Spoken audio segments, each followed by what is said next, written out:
This is the Horse Radio Network. This is episode 56 of Horsemanship Radio, brought to you by Index Fund Advisors, IFA.com.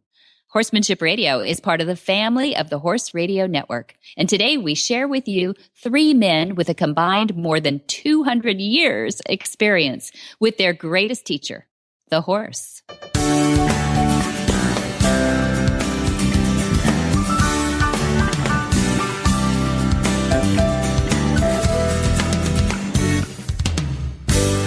This is Debbie Laux, and you're listening to the Horsemanship Radio. Thank you for joining us. Horsemanship Radio airs on the 1st and the 15th of the month. And I have my producer, Jen, with me today. Hi, Jen. Hello. How are you, Debbie? Hi, I'm excited. I'm excited to kick off 2016 with you. Yeah, and this is our first conversation in the new year.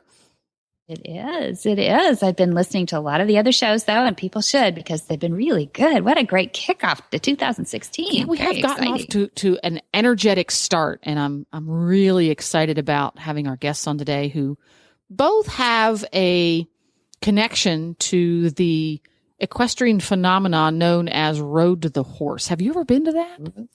I have never been. I am so on my bucket list. That is one of the top ones. I got to go last year. Glenn and the Horse Radio Network do some broadcasting from the Road to the Horse. So I got to go along last year.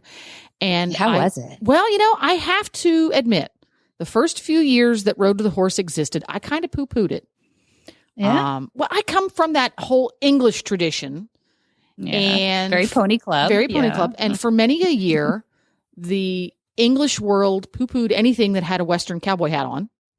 True. We were all very much about our own little worlds. And if you weren't on my team, I didn't want to talk to you. So I kind of poo-pooed it. And then Glenn got to go 2 years ago for the first time to do broadcasting. And he just went on and on about how cool it was. So, okay, we'll give it a try. And I got to go. And I must say, I really learned a lot about starting horses. But I also learned a lot about my perception and my... what's the word I want to use? Preconceived notion. My prejudice. Because and I had a lot of prejudice because it's not supposed to work that way, or doing it that way is bad and it's too fast. Well, it wasn't so much the speed as I had the preconceived notion of what a cowboy and starting a horse was. It was left over from. Did you ever watch The Horse with a Flying Tail, the Walt Disney movie? Oh, yeah. And the scene early on where they're breaking, I forget what they named him. Yes. They named that it's scene. It's like the Misfits. Yes, right? that scene. That stuck with me from when I was like 9 years old. And I learned a lot about how I need to set aside some of my preconceived notions about starting and what order things need to happen in. The whole concept of getting on a horse's back before you've spent 6 weeks trotting him around in circles on long lines. It's like, oh my gosh, you can't possibly do that. But guess what? You can. So that was really, really a lot of fun. And having been introduced to the language of equus via the Horsemanship Radio Show and Monty Roberts University, I had a little bit of an inkling about the body language being used early on, especially. So you were looking for that. I was looking for that. Now I recognized some of it because I'm just not that good at it, but I recognized some bits and pieces and recognized where some of the competitors went, they missed a little spot there. Let's see if it comes back to kick him in the butt, and it did. So that was kind of cool. It happens. Yeah. And so how many, just to give a perspective for people who don't even know what the Road to the Horse is, how many competitors do they allow for? In that? The competition proper has 3 trainers. Each trainer has a round pen, and they go in there with a horse and a trainer, and all of the horses are, I want to say 2-year-olds or 3-year-olds, and they're untouched. They're not wild horses, but they're untouched horses who all come from the same ranch, so they all have a very similar amount of experience coming into it. The horses are raised open on the range, so they're not halter broke, they're not handled. Really haven't had their feet trimmed much, and that kind of thing. They're pretty feral. So that happens, and they have 3 days, and each day they get to work with the horse for, I think it's a total of 90 minutes, And those are broken up into several sessions. So the horses get worked with for a bit, and they go back and are untouched and unlooked at by humans so they can rest and relax, and then they come back in. So it's a really interesting process that way. Yeah, it is. And they've got a set of judges Yep. that are scoring for what? For the end goal, or are they scoring all along, or how does They that work? score throughout. Each day, each trainer gets a final score for the day, and it's cumulative. Okay. So it's a point system that Yes. when all is added up. So what happens at the very end? I know there's an obstacle challenge. What does it Yeah. look like? Is it chaotic? Or Well, is at it- the end, they have mandatory movements that the horse has to perform. Simple stuff like pick up a foot. And believe you me, that's the hardest thing for a lot of those horses was to pick up a foot. Yeah. Because they're picking up the foot and they're not tied to anything. They're just standing there. So they have mandatory movements, and then they also do the obstacle course, which is, of course, the highlight. And the obstacle course is off the hook. These are horses who have had less than 4 hours, 3 days. less than 3 days of human contact, much less training. All right. And they have to walk and trot and canter and stop and spin and ground tie and jump, all amongst balloons, firecrackers. They have streamers. They have to stand up on the horse's back. They have to reach for things above their heads. They have to drag logs on a horse that's been under saddle for an hour total. Yeah. It's crazy. And the crowd gets into it. The crowd is encouraged to participate. You clap, you cheer, you go, oh, when something goes bad.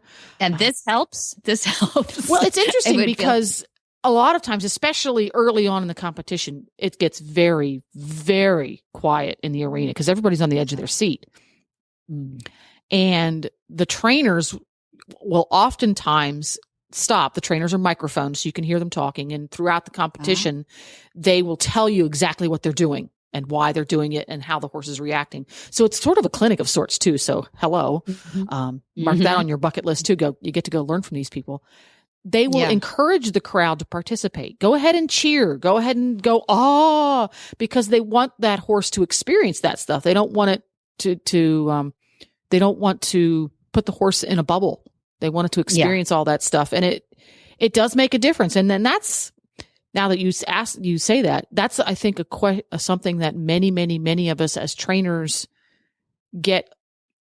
we get hooked into that. We want to protect the horse from experiences we think might go bad. And then we limit his experiences, period. And then when we get in a situation where we can't control the input from the outside world, we get ourselves into deep, deep trouble. And something that Jamie, who co-host of the Horses in the Morning Show, Jamie Jennings, who went out to the Gentling Wild Horses Clinic, a quote that she got from Monty, which I have been able to use in my own life. And I keep reminding myself because I do that. I tend to want to protect the horse's experiences too much. When something goes bad, it's like, well, he had that in him. He had to get it out. That's right. And it's okay. That's okay. Let him express it. Yeah. Let him get it out. Get out of the way.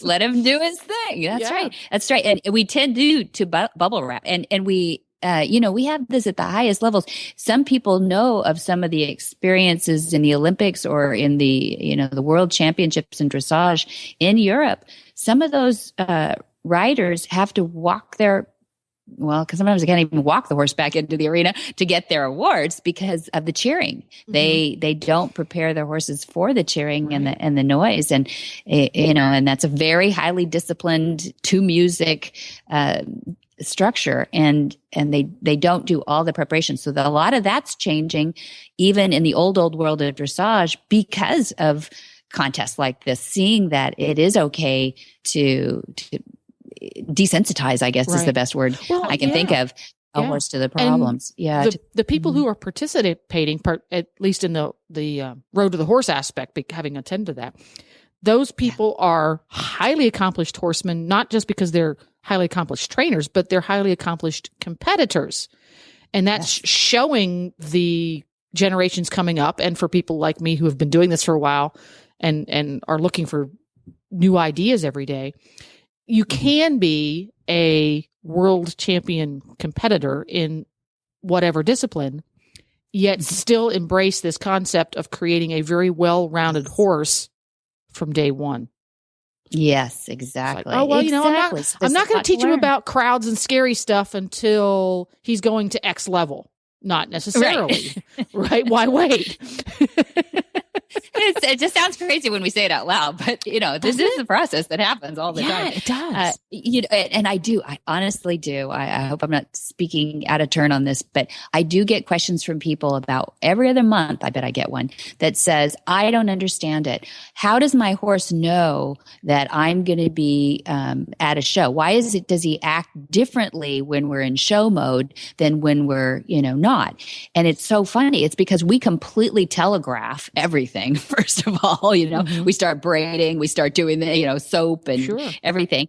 Plus we get our adrenaline up. We get nervous about things. We get them out of bed real early in the morning. And you wonder why they haven't, acted that way yet. And now they're suddenly, crazy on you. Well, it's not them that's cray-cray.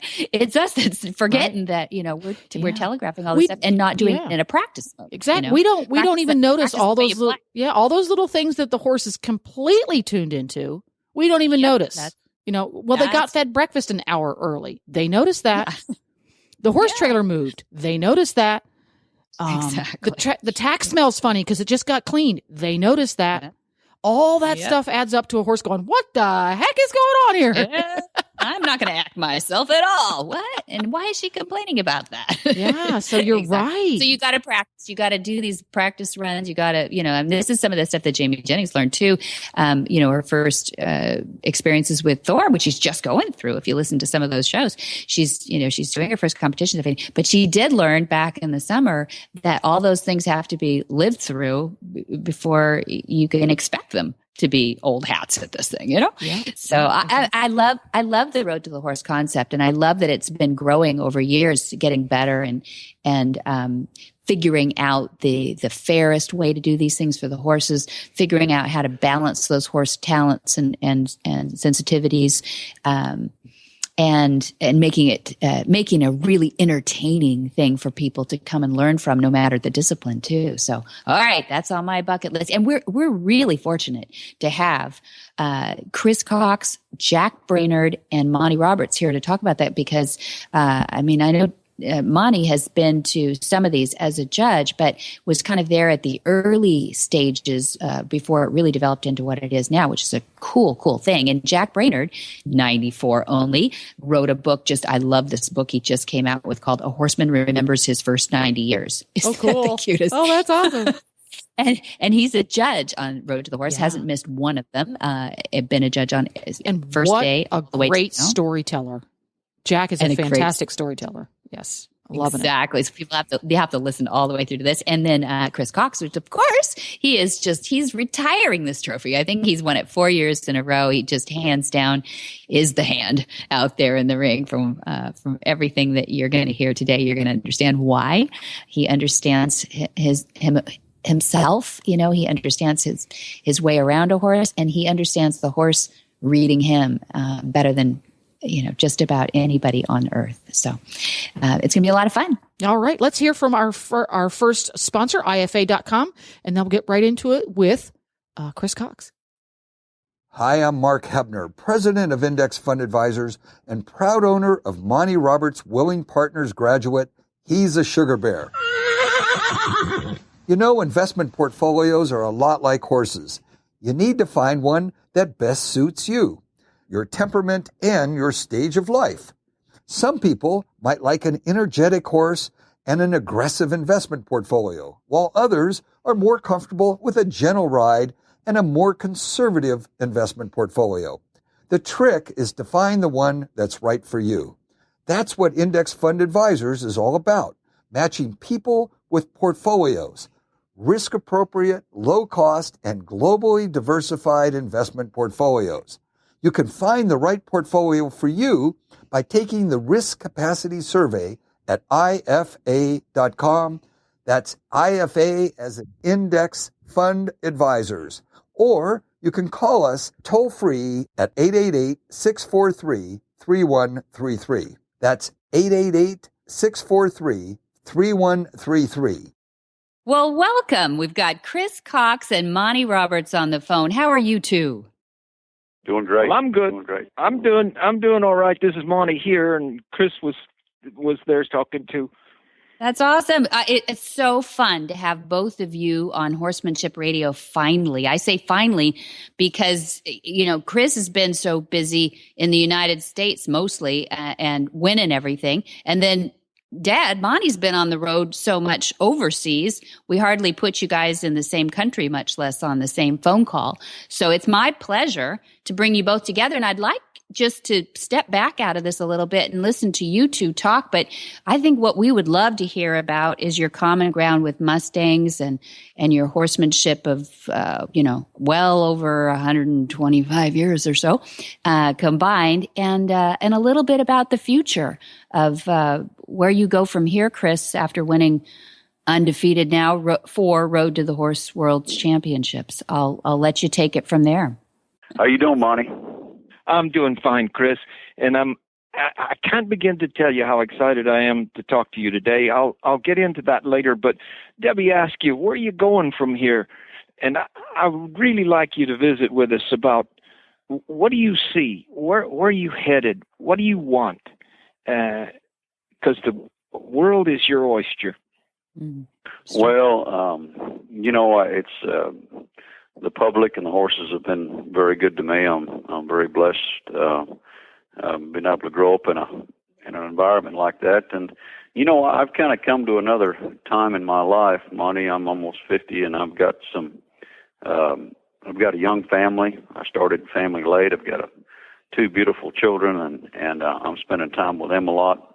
I do a few clinics on the road, not too many, but a few, and then I do some clinics here, week-long courses here at the ranch, and once in a while we'll travel off and do a demonstration. I'm roping quite a bit, and I train a few cutting horses, just a handful. I sell some, and so I'm involved in the competitive side of it as well.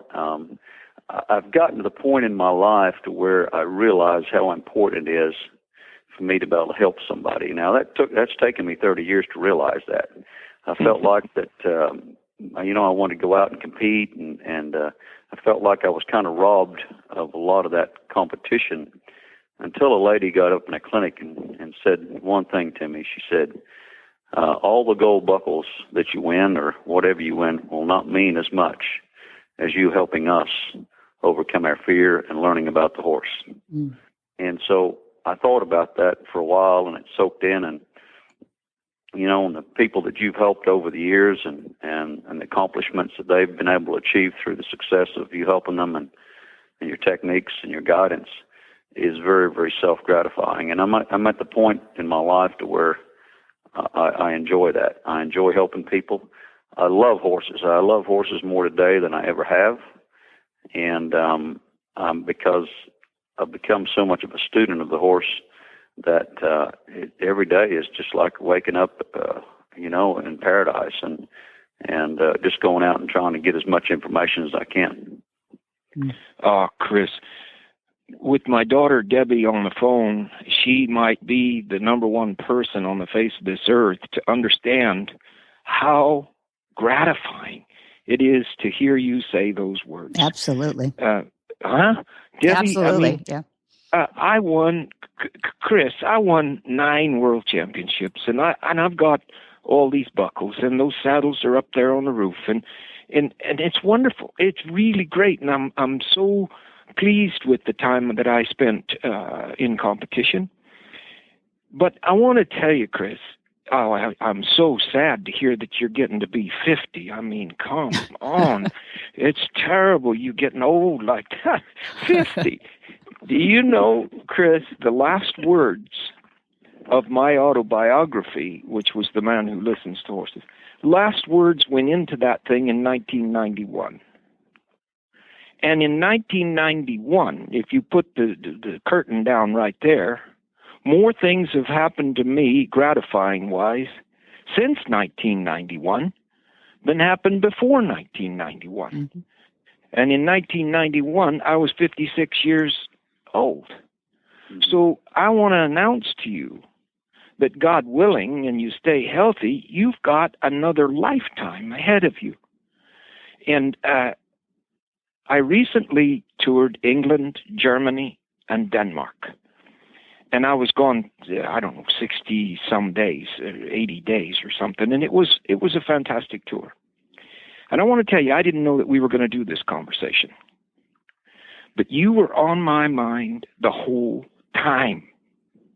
And I said to Pat when I got back here, I want to call Jack Roddy.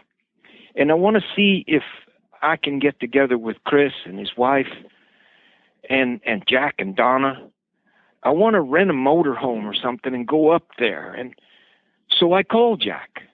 And he said, it's amazing that you call me because Chris is coming here at the end of January. And he's going to do a clinic here. And I said, oh, my word, tell me about the atheist of the world. Mm-hmm. And I don't want to go to Brentwood, California and disturb a clinic. I don't want to be a distraction, nor do I want to get in the way of Jack and Donna. But I would love, I said to Debbie the other day, I'm having a thing here on Saturday evening called Night of Inspiration. And I said I wanted to invite you and your wife and family as guests of honor here, and Jack and Donna too. And she said, that would be rude because you're only giving them a few days. Well, I only had a few days, and it would be rude. So I didn't invite you to be guest of honor here, but you're guest of honor here anytime you drive through the gate. But anyway, I would love to go to Brentwood. There's a bunch of things that I would love to sit down and talk to you about. There's a thing called passing the baton, and Mr. Chris Cox is strong on my mind in my 81st year. And I want to know more about Mr. Chris Cox and what he wants for that second life that I'm talking about for you. Well, I appreciate that. That means a lot. Jack and I talk about you very often, and it would be an honor for y'all to come down there and come to the ranch. I've just conveniently made a clinic there in January, and my wife has never been to the ranch, and my kids have never been to their ranch, and with their golf course and their clubhouse, and Jack went to school with my dad, and he was he's like a dad to me as well. So, but for y'all to come up there, that would be absolutely a cherry on the cake for sure. Well, I would love to do it. Let's do it. And I got some messages for those people. How many people are you going to have there? 20 or so in your clinic? 23, I think. I'd love we've got a little waiting there. list, but it's a good clinic. Yep. Good. I'd love to tell all 23 of them how fortunate they are to be able to extract from you certain elements of all of this. And I want to tell you, Chris, at 81, if you strap a polygraph on me, I'm going to tell you that the last 2 or 3 years have been the steepest upward learning curve of my life. So there's a lot to learn out there. I know you know it. And I know that we're just scratching the surface. And I said before they put the tape on that they handed me a clipboard one time and asked me to score you along with 4 or 5 other judges in one of these young horse starting demonstrations or whatever you call those things, colt breakings things. And somebody said to me the other day, you judged Chris Cox in one of those. And I said, I did not. I observed Chris Cox in one of those. And I would never put myself in a position to saying that I judged him. And I remember so clearly, Chris, that those 3 roan fillies that they brought in, and they were big, strong, strapping, healthy, wild as deer fillies. They were all by the same sire, and I think half-sister mothers or something. They looked identical. There was Driftwoods from South Dakota. Yep. You're right. Yeah, they were from South Dakota. I knew that, but they had a slot on there, Chris, for 1 to 10. How difficult is this horse to do? So that you could get a 10 points if you had one that was the most difficult. Or you could get 2 points if it looked like you had a puppy dog out there. And I was sitting there looking at this score sheet, and I thought, you know, what you got to do is make this mark in the first 5 minutes. You can't be sitting around waiting to see what this animal is in 30 minutes or an hour. And in the first 5 minutes, I put an 8 on your number. And the fellow off to my far right, I don't even remember his name, I put a 4. And every other judge turned that completely over because they waited for about an hour or two. And the guy off to my right had his up to an 8, and yours was down to a 4. And it's what we create of our horses. It's not how they come in that pen. Yeah, I'm so glad you said that. There's when people ask about judging or about even observing, even the audience observing, as soon they forget where that horse came from, and it can be 5 minutes, it can be 10 minutes. Yeah, yeah. But if somebody can make a change to that horse earlier on and change them around, they can change that thought process of that horse becoming defensive or becoming willing. And yeah. And you know what? I've tried to explain to people about exactly what you're saying there. You put it as good as I've heard anybody say it. You've got to be able to look at the horse at the beginning before somebody even goes in there and connects with it. You see, there's people that can connect with a horse, and there's people that can just kind of go along and get in a horse's way and eventually get them to where they eventually, bluff them into looking at them or connect, or it's not a connection. It's more of a like they become agreeable after a while. It's not a connection. And, and as you get to talking into this, I'm so adamant about telling people what a horseman is.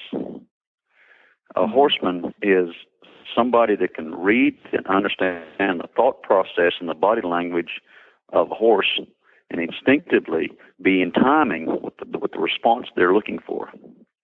Mm-hmm. And there's so many methods out there that people drill on these methods, and they're not horsemen, they're horse trainers. Mm-hmm. And they drill these horses to where every horse is worked the same, and they put them into the same category.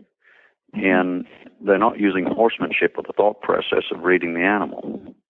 Would you agree? Oh, I absolutely agree. And Chris, I think the greatest thing anybody can say to you is, geez, you're lucky you get all the easy ones. Oh, how many times have they said that to you? They've said that to me 1,000 times. And every time they do, I just put a fist in the air and I go, wow, making it look easy. That's the answer, Yeah. And I watched you make it look easy. And you got in those other two guys' way, if you'll remember, because before God got the news, you were outside the round pen riding this thing up and down the fence there, distracting these other poor fellows that couldn't pick the horse's foot up yet. And I'm overstating the case maybe a little bit. But Chris Cause 10 years ago, I don't know, how many had you done of that type of thing before that one 10 years ago? That was the first one that I've done there, a competition. Yeah. Chris, I knew you were going to say that. I knew you were going to say it. And that is the answer. You didn't come in there with a road map and a plan, and then I'm going to jerk him here, and then I'm going to do this. And then you went in there and you flowed with your horse. And it was magic.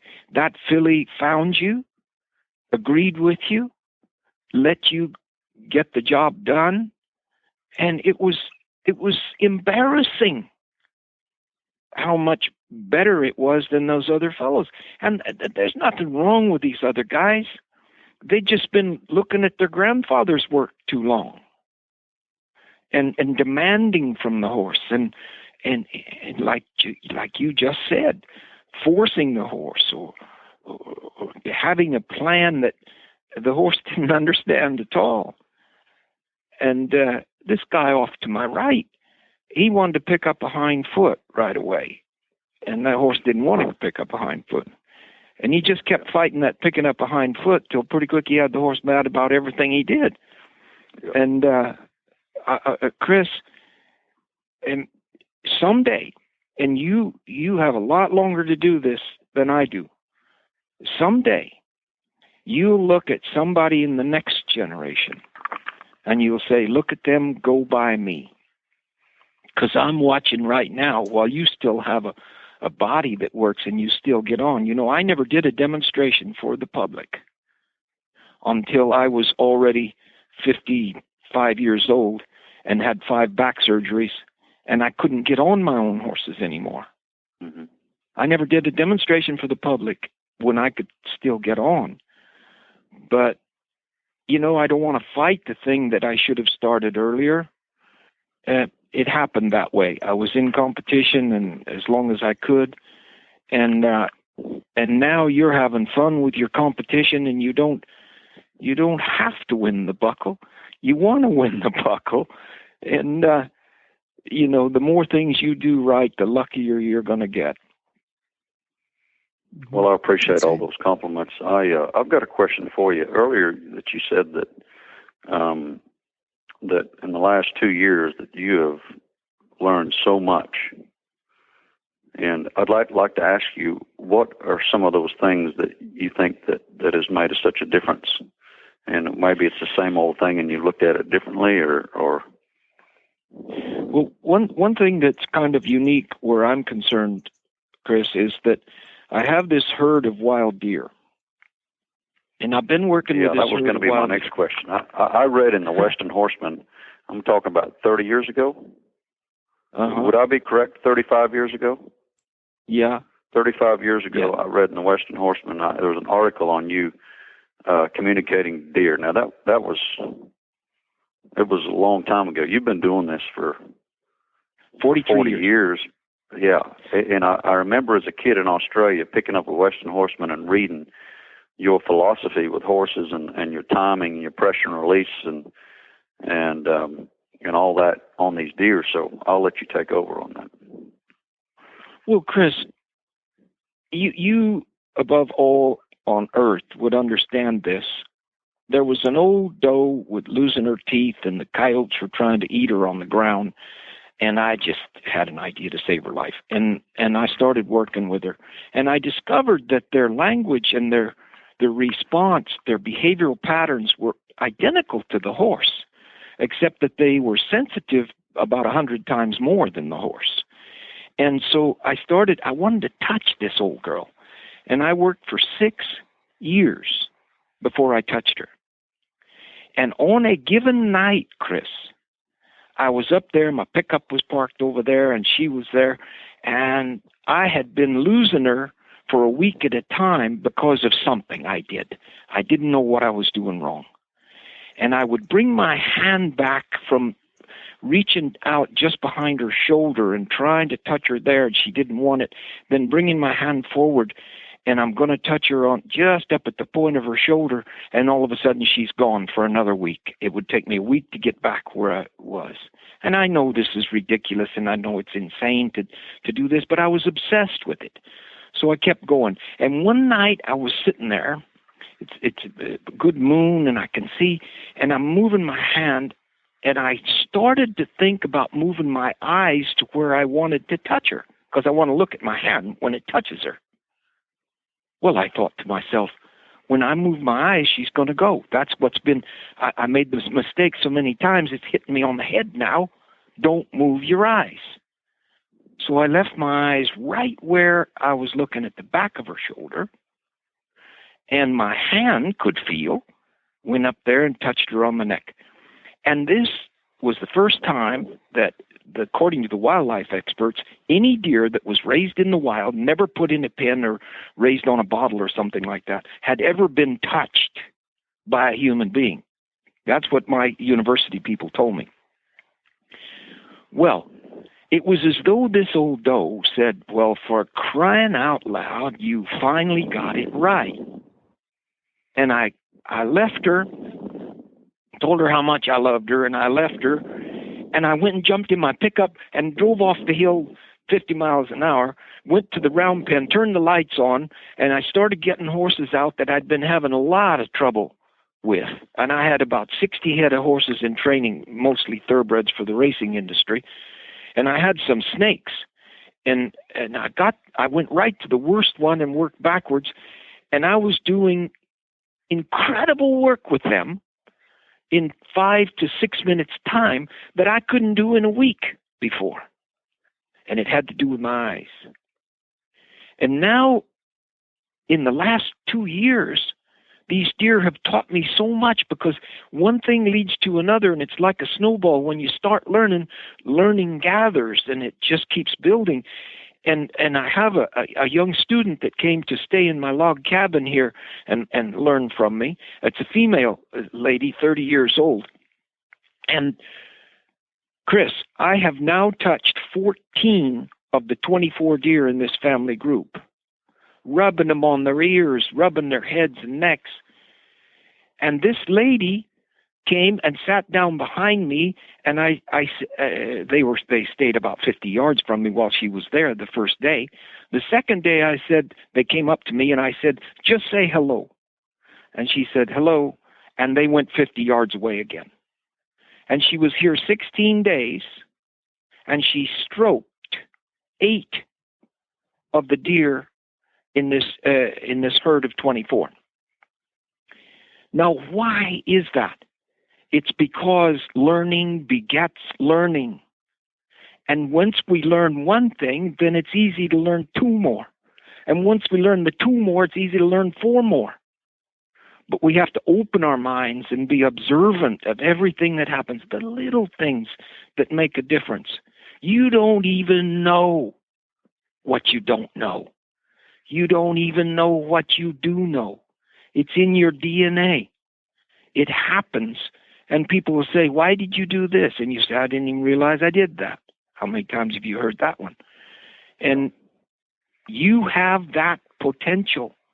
And this 30-year-old that I had in that log cabin, she has that potential. And her pulse rate sits in the 40s. And she's just, one of those really relaxed kind of people. And these deer just fell in love with her.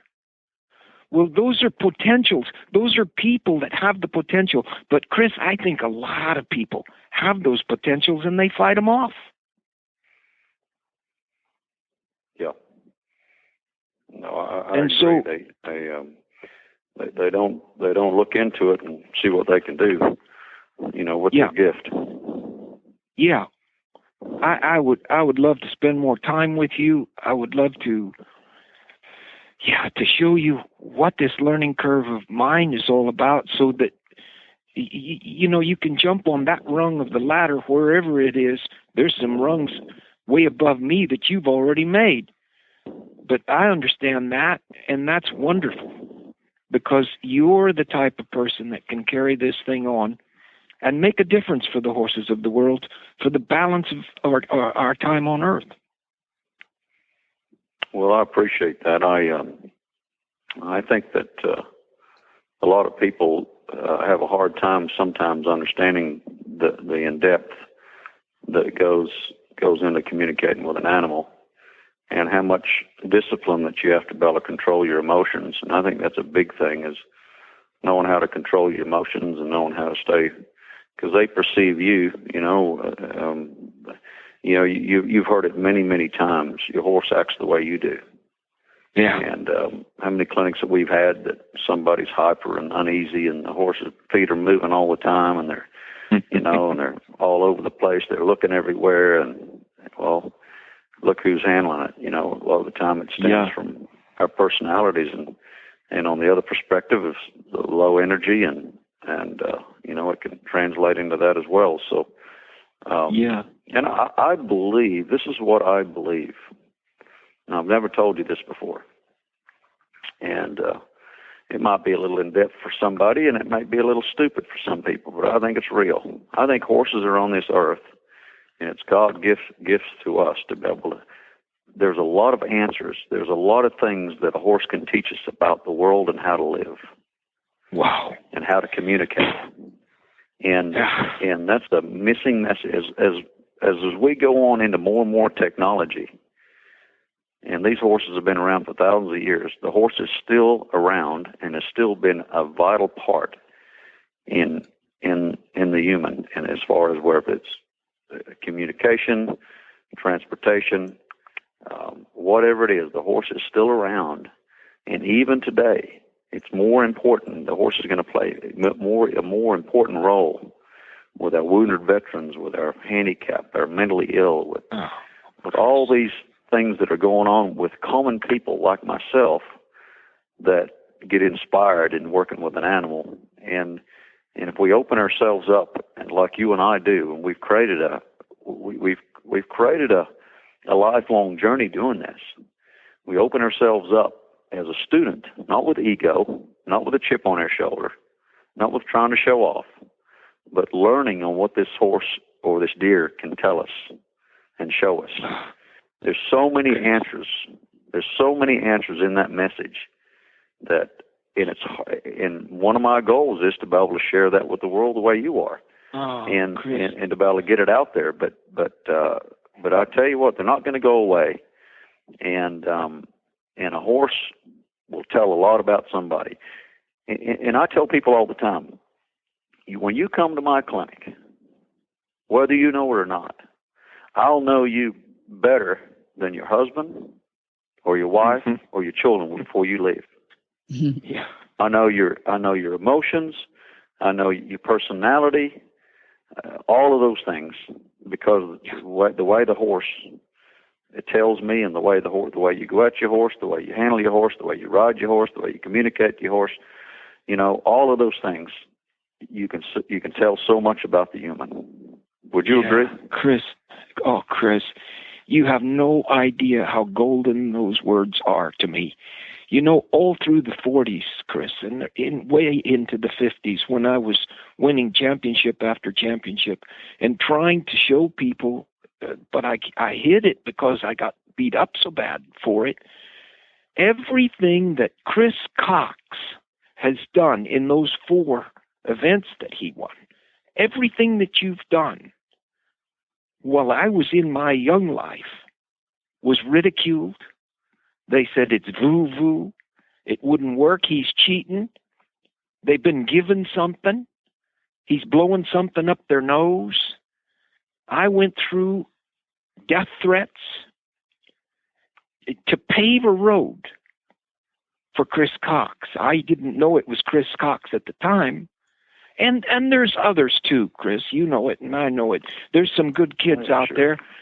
And you will put wheels under them.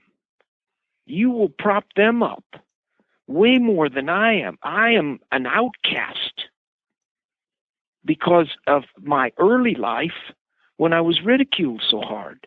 There's been arrest made because people were going to shoot me in the round pen. I've been helicoptered out of 3 different areas where they were going to kill me because I messed up their world, saying that what they were doing was upside down and that it ought to be, thrown out. And who am I to say those things? They're going to kill me.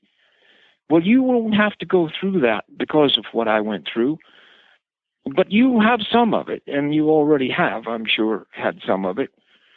But with the contests that have evolved because of the things that we've done, you have had the opportunity to say, let the horse do the talking for you. Look at the horse. Why is my horse doing so much better? Well, you're just lucky. Well, you're not just lucky. You're doing it right. And I say to a lot of my audiences, Chris, the world leaders could learn a lot from horses if they'd just listen to them. And that's and true. you think about if you back up history, not too long ago, every president or every prime minister or every prince or queen had horses, and most of them still do. Yeah. And but even with the United States, they all had horses, and Yep. you know, it was a big part of somebody's life. And I think Yep, it's such a including stress Reagan. reliever now. It's such a stress reliever for me to be able to go out and just be with my animals. I mean, with my schedule as well as your schedule, we travel a lot, and we're not as much around the stock as what we want to be because we're in between travel and this and that and office work and I'm trying to get my business to where I spend more time with my horses rather than less time. Yeah. And Yeah. But anyway, going back to what you're saying there, I no doubt that you are certainly a pioneer in the communication of the horse, and of course, you know, we owe you a big thanks and to be able to open up those bridges for us that would have either been closed or you know, still have that backlash, and that's still out there. It's still out there, but it certainly it's more accepted now, you know, because they don't think it's real.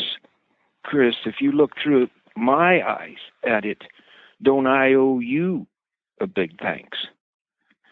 I mean, what if I did all this and then it went nowhere? Oh, You are the one. You are the one that deserves the big thanks.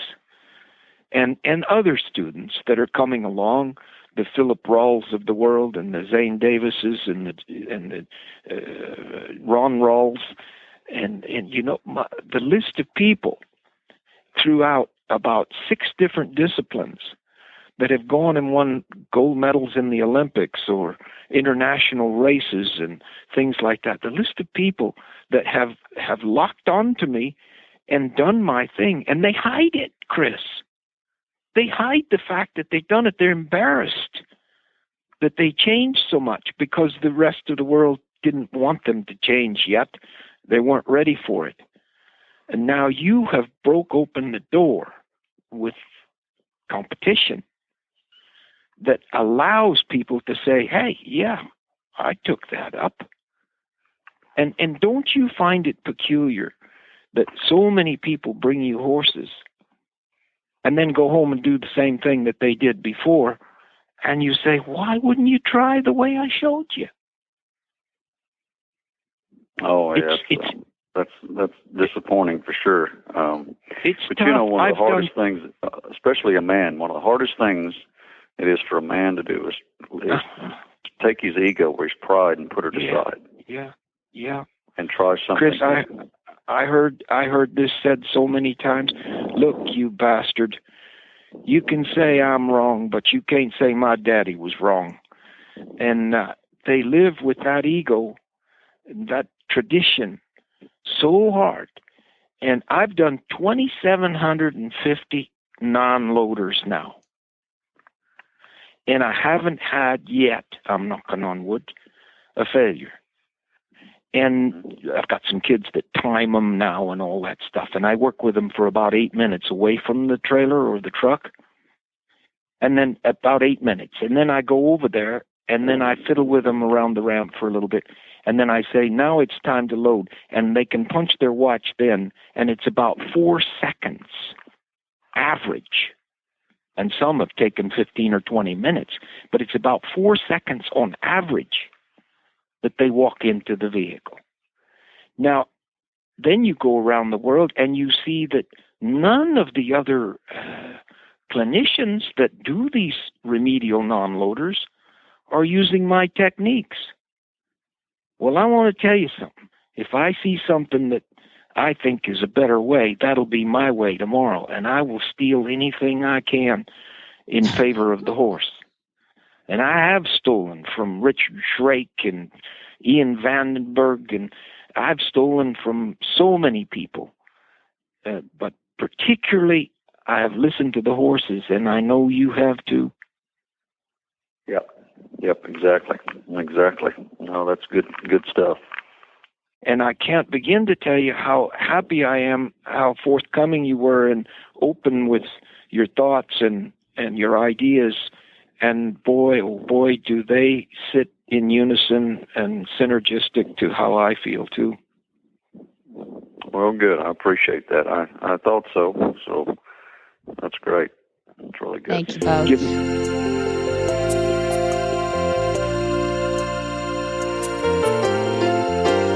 We all hear about omega-3 and how important it is for your horse's nutrition. But why? Well, simply put, horses were created to get all of their nutrition from live, natural grasses. Omega-3 is an essential fat found in many types of live grasses, and it's critical to the horse's health. If they were living on live grasses 24/7, they would be receiving enough omega-3. But in today's world, most horses are fed commercial feed and forage as their primary nutrition, and most of these are lacking in omega-3.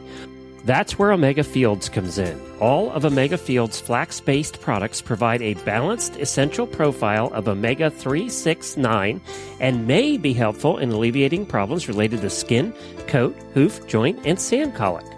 One of Omega Fields' terrific products is Omega Horse Shine. Omega Horse Shine is an omega-3 stabilized ground flaxseed supplement for horses to help maintain a shiny, healthy coat, strong, solid hooves, and top performance for horses in all life stages. Omega Fields provides the best human-grade, non-GMO ground flax that can help horses with dry, scaly, itchy skin, joint pain and inflammation, poor hoof growth, allergies, and more. Don't just listen to Debbie and I. Alexandra, a customer of Omega Fields, says any horse I ever own, I will feed them Omega Horse Shine, and I will recommend it to anyone.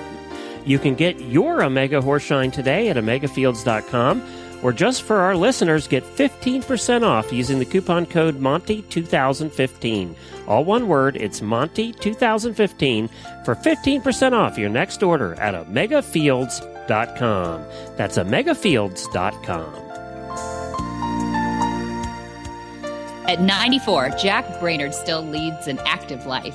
Well known as the horse trainer, breeder, judge, leader, teacher, author, mentor, and friend. He's written a new book called A Horseman Remembers His First 90 Years. I love that. His contributions to the equine industry and his lifelong commitment to horses and the people who enjoy them have made him legendary in this industry. He has a very popular award named after him, the Road to the Horse Jack Brainerd Horsemanship Award, named for that trophy that goes to the horseman or horsewoman who excels in their power of observation to correctly analyze the best approach and then apply that as smoothly as possible for the horse's best interest. Well, welcome. We've got Jack Brainerd on the line. Say hi, Jack. Howdy. How's everybody? Everybody's good here, and we've got Monty Roberts with you, too. Say hi. I'm on here waiting to talk with my friend. Oh my goodness! So I've got a youngster and I've got the masters on the phone, and I'll let you two talk to us a little bit about this Road to the Horse before the end of your time. But also, I'd like to hear about some of the early days that led up to the Road to the Horse that you guys remember going down the road back, a few decades ago. I'll let Dad start with that. You start me with it? Well, yeah. It's such a pleasure to speak with Jack here. I don't get to see him that often anymore, but it goes way back to a time when Jack Brainerd was just a cowboy. He was just a horseman, and he certainly wasn't, in my opinion, a very intellectual person. But now he's led 3 or 4 different lives. And I cannot believe how cerebral, how intellectual this man has become after life expectancy already reached. I mean, in his 60s and 70s, I watched Jack Brainerd take on subjects that I don't think he even knew existed when he was in his 30s and 40s. And it just shows you that the human brain can keep on learning. And I don't get to talk with too many people anymore that are older than me. So this is a real pleasure for me to visit with Jack. Well, likewise, it's a real pleasure to visit with you. I've always had so much respect for Monty, and believe it or not, Monty and I have known each other, Monty and I and Pat, for 50 years or more. And this is a big thing. I knew Monty and knew of him. It was a little bit later in his college years I got acquainted with him, but I happened to know, as I judged horse shows years and years ago, that there is such a thing as called the middle class finals, and this is the World Championship for youth Western equitation. And Monty was the world champion. He won the middle class finals as a kid. And of course, that immediately awakened me from the standpoint of, hey, this kid's going to go somewhere. And I definitely wasn't mistaken about that. And of course, we got acquainted. We had some mutual friends who helped us both along. But these were the days that I was with Monty, and I know that Monty and my thoughts on Western equitation run along the same lines. Not everyone, no two trainers think alike, and no two trainers do exactly the same thing on a horse. Although they can be good trainers, they don't exactly have to think alike. But Monty and I's ideas are pretty good. In fact, when I watch him in the round pen doing things with a horse, I think he is 20 years ahead of anybody else. So these are my thoughts. And when I got this telephone call that I was going to visit with Monty, it was indeed a pleasure. I look forward to this phone conversation. So we can talk about any kind of horsemanship you want, Monty. As far as I'm concerned, whatever you think. Well, I appreciate the compliments. You know, Jack, when I won those championships, I suppose I was thinking that I was about as good as anybody could get to be, and probably knew just about everything you need to know. And there I was. I won 8 world championships, so I must be the best at that point in time anyway. But I have to tell you, Jack, that if you put a polygraph on me, the past 2 or 3 years have been the steepest upward learning curve of my life. Mm-hmm. And like you, and you have been an inspiration to me. Because like you, it seems that when we get settled down and stop thinking about various unimportant things in our life and start thinking really deeply about the thing we're doing, we begin to learn much better in our 60s and 70s than we ever learned in our 30s and 40s. Oh, yeah. And and you know, like I was saying with Chris there, that there's only one group of individuals that have the answers to all of this, and that's the horses that we work with. And when you say, I'll let the horses do the talking for me, that's what Chris does. He goes out there, and you don't judge him. You just put the marks down that those horses give him. Yep, this is true. This is true. You know, this is the thing. When you talk about your learning curve in later years, I think that's right. One of the things I think, and as you spend a lifetime riding horses, you become more observant, and you begin to think about these things a little bit stronger. And actually what you do, it's a thought process that happens, and this might not be with horses. You know as well as I do that we think about automobiles, we think about investments, we think about everything a whole lot different when we're 60s and 70s than we did when we were 20s or 30s. And this is exactly the same way with the horse. As we get older, we begin to think. Now, with me on my horses, I've always, you know, here's another thing, and I hope I don't run on too much about this, but one of the things nowadays, anybody who's getting into the horse business, it's easy for them to get knowledge. Why? Because it's easy to find a mentor because there's so many of them around. Transportation is easy. You can load the horse in a trailer and go off and get some lessons from somebody. You can hire somebody to come in and help you if you have a problem lesson. You know, the information is so much easier now. When I started and really wanted to work with horses, and think about this, in the 1930s, that nobody had a horse trailer. If you wanted to haul a horse, you had to get a big stub-nosed truck and haul your horse. And there was no such thing as a professional trainer. This isn't so long ago, and when you think about time, think about this. 30 years ago, there was no such thing as professional horse trainers. There were a few bronc riders in the Western world. There were a few trainers on thoroughbreds, and there were a few trainers on saddlebreds in the 30s. But there's no such thing as a trainer who gave lessons or who would really develop a nice horse. That wasn't. You know, the information wasn't there.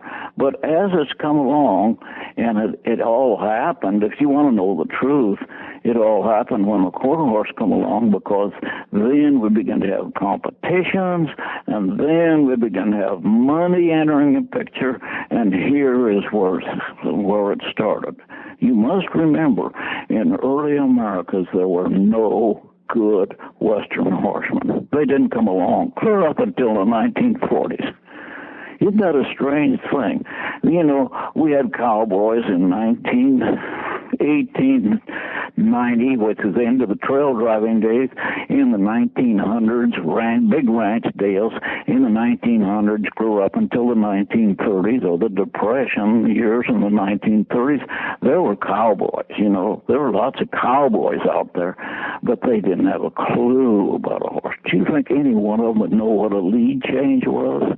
They didn't know what a lead was. Do you think any of them knew what collection was? Do you know anything about hindquarter control? They didn't know anything. Grew up and nobody did. And so this is the thing. But as we get older and as we think about these things, now we begin to think. And it's the same way with me. I begin to see horsemen who could do more than I could. But one of the things, I've always been pretty much of a student on horsemanship, and I began to read a lot, and I begin to hunt knowledge on stories and a great, believe it or not, I have a fantastic library. I would guess that I have 100 books, maybe more, on nothing more than horse training. Wow. And I study them, and I think the smartest thing I've ever done is that, because I come to believe and come to know, by no question, that there are horsemen in the old world 100, 200 years long before us, or the greatest horsemen in the world. Just as an example. Jack. Go ahead. 1 second. Do you realize that in 1900 there wasn't 100 men who understand lead changes and that type of thing in America? But you also remember that 200 years ago, there were horsemen in Europe who could change leads every stride, canter a horse backwards, canter a horse on 3 legs, do the piaffe, canter in place, change leads, canter in place, and do those kind of things. So, you think they didn't know more than we do? Well, we're infants in horsemanship in America. And here is where I went to find out some things about the horse. I was a student of old world horsemanship. Boy, they knew more than we did. And this is one of the things, you know. I hope I didn't get off the subject tonight, but I get carried away. No, Jack, you're spot on the subject. You and I are rare because we've had God allow us to leave us here for a while. And I remember them coming to inspect horses that never had any breeding at all, that would they make them quarter horses in 1946 and 47 when the quarter horse breed was just first getting started. And there I was already in competition, since my first competition was in 1939. So you and I have lived right through that transition. And and Jack, you and I know that when I went up to live with Don Dodge, do you think I could squeeze information out of him? If you could beat somebody in competition, you didn't tell anybody anything about what you were doing, and nobody thought about improving the lot of the horse by passing information along and improving our life with horses. And there's still a lot of people that think that way today. No question. This is exactly right. Along those lines, you're just exactly right. I was a calf roper. I loved to rodeo, and I loved to calf rope. And one time I invited some professional ropers to my house to lay over waiting for another roper. These are good ropers with Wisman and Vernon Kearns. And I was roping too, and of course we got ready to tie down, and they watched me out there. And one day they were sitting together around their horse, and here they were, my guests. I was feeding them, staying at my house, roping my calves. And they stood there and looked at him, at one another, and finally one of them said, "Well, would you think we'd ought to tell him?" And I said, "Well, maybe we should," the other one said. So they got me off the side, and I said, "You don't know a damn thing about tying a calf down." And they'd watched me roping for a week. You don't know a damn thing about tying a calf down. Here, let us show you. So they get me off and started showing me how to tie a calf on the ground, the shortcuts, and how I was supposed to do it. And hell, I was just a greenie. I didn't know, But this, Kate and I, so I said, "How in the world come you son of a guns didn't tell me this a long time ago? We've been roping here for 2 weeks, Why didn't you tell me this? We're going to a rodeo this weekend. Why don't you tell me this a long time ago?" They said, "Well, I'll tell you what, we don't tell anybody anything, because if you tell anybody something, they'll beat you." So that's like you and Dodge, That's the same story. That was the attitude. No question. Yeah. I was getting up at 4:30 in the morning and cleaning stalls for him, and I had to sneak and look over the fence through the knotholes and stuff to watch what he was doing, to try to figure out, what I needed to pull away from him to try to improve my own horsemanship. And when I was growing up, we had Ray Hackworth as a customer that kept his training stable right there on the competition grounds in Salinas, California. And I had to sneak around. He had a horse called Shiny Pants, and this one and that one. They were big-time champions at the time. And I had to sneak around to see what he did, to try to figure out, how to make my horses be better.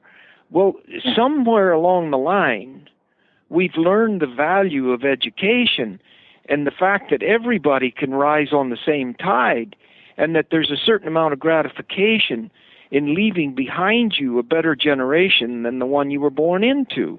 And that's true. My goal now, and I know it's yours too. That's exactly mine. I'm through. I can't go to the show pen anymore and do these things. Maybe I can leave something that was worthwhile for somebody coming on. And that's exactly what your thoughts are. And here we sit here, though. That's all we got left. Yeah, that's all that's left to us. But but we sit here, Jack. We sit here, rare people, because there's still our generation still doesn't want to improve other people. Our generation, on balance, there's only a few of us that have taken up this cause, and I think it's because we've come to love horses enough to know that they've been so good to us that we ought to try to leave the world better for them. We're here talking about Chris Cox, and there's a good young man who now is really on, and he specifically said he's really on a mission to leave the world a better place than he found it, and I really give him credit for that. And Ron Rawls, he was with me here 8 years, and he's a nice young man, or he's not young anymore, but he's a nice guy, and his son Philip Rawls. Philip Rawls is doing well, and I never got Ron Rawls until he was 30 years old, and he rode a center fire saddle with a cantle up between his shoulder blades, and down off the mountain he came, and he could bring your cows home, but he didn't know one lead from another or anything about it, and I had him here 8 years. And then Sean Davis sent me his son, Zane Davis, and man, he's doing good, as you probably know. And there's a whole bunch of kids, and I've been fortunate enough. You want to remember, in these instances, now I'm talking about, this is true. When we think about when we think about the thing that they haven't been in it long, they have. Yes, they have. Actually, he worked for you for 8 years, which was an intense learning period. He come out and he's been on his own. How long has Ron been on his own? Well, it's now almost 20 years. There you are. Now he's had 20 years, and he's been on a horse nearly every day. So he's not a beginner by any means, And this is the thing. He has an absolute right to call himself, or for anyone to call himself, a great horseman, because he is. There isn't any question about that. And a good man. Yeah. Well, I'm proud of those kids, and my particular position is such that I have kids in the racing industry all over the world that are really doing some fantastic stuff, and in the show jumping and dressage, gold medal winners and stuff in quite a few disciplines, and that's a lot of fun too, Jack. Yes, it is. I feel the same way. Remember, in the racing deal, I'm ahead of all of you when we talk about mentors or students that have done well. I got you all beat. I guess the thing about which makes me the leader, and I don't think this is my ego, this is just kind of fun, but I started D. Wayne Lucas, and he's won $250 million. I don't think very many has got students who've won more than that, so. That's amazing. That puts me in a class by myself. Did he give you 10%? Yeah. I wish he had it. He's going to be here next week when I go into the Cowboy Hall of Fame. I can't wait to see him. I see him about once a year, and I talk to him every month or so. But please give him my best. Well. Please give him my best. Yeah, he's been doing good. Well, it's hard to trade stories with you. Yeah. It's hard to trade stories with you when you come up with D. Wayne Lucas. That's amazing. Yeah. Well, his neighbor. So I don't want to keep you all afternoon. I appreciate your time today. I appreciate both of you coming on and trading stories. I hope this just keeps the conversation rolling, and you two get together in 2016 to swap some more stories and to remind us of our roots and where we came from. And I appreciate your horsemanship. I appreciate your sacrifice, and appreciate you being willing to be mentors and teachers to all of us who appreciate a good horse. Well, that's good. I appreciate your call, and to me this is definitely fun to visit with Monty, because we go back and we haven't even gotten into it yet. Yeah, there you go. Well, good. I hear a part 2 coming in this. Yeah, Jack, just let me tell you that I'm trying to keep myself close to those people in their 90s. And, and Prince Philip, he's 94 now. and I get to see him 4 or 5 times a year, and that guy's still driving his hitch. Right? Yeah. Oh, that's great. And he takes a young lady along with him that could help with the harness and stuff if they have to. But he stopped the other day and said to me, "You think that I've got her along to help me if something goes wrong, don't you?" I said, "Yeah, I do." He said, "I just like riding up here with a pretty girl." And I thought, man, at 94, that's okay with me.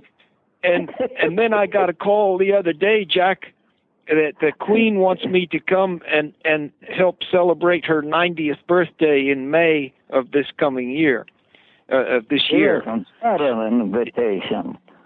What do What? you know? I guess you'll be there, won't you? I'm going to be there, man.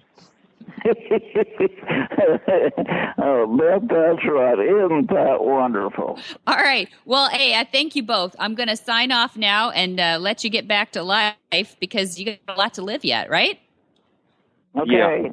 Thank you. Thank you, Jack. I'll be talking to you again. Bye-bye. All right. Call me when you need me. Our trainer's tip today comes from Jane DaCosta of the Junior Equestrian Festival and Lindsay Martin of the College Prep Scholarship Fund.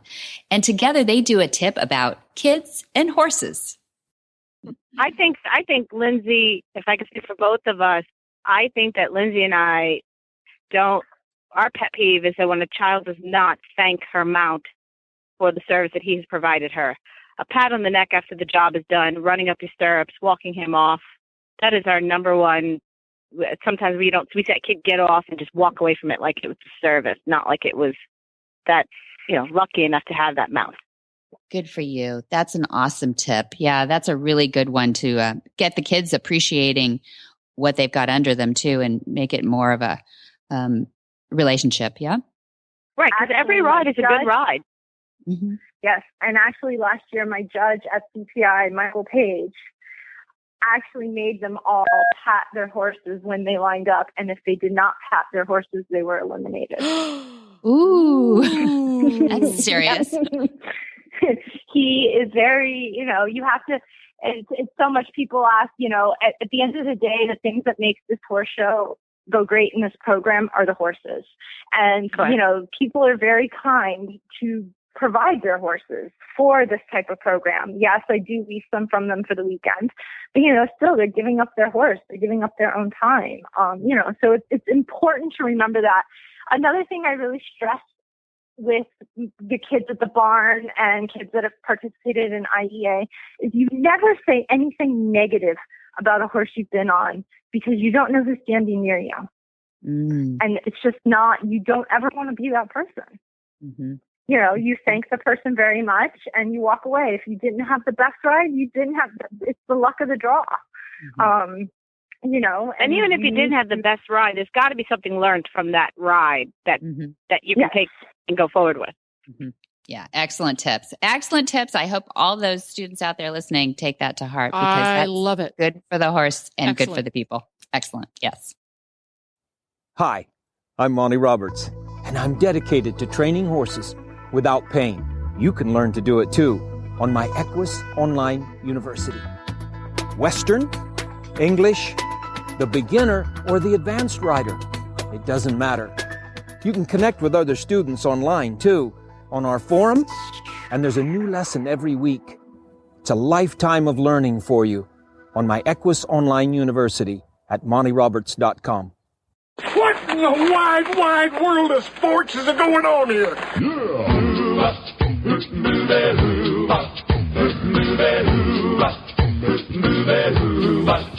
Where in the world is Monty Roberts?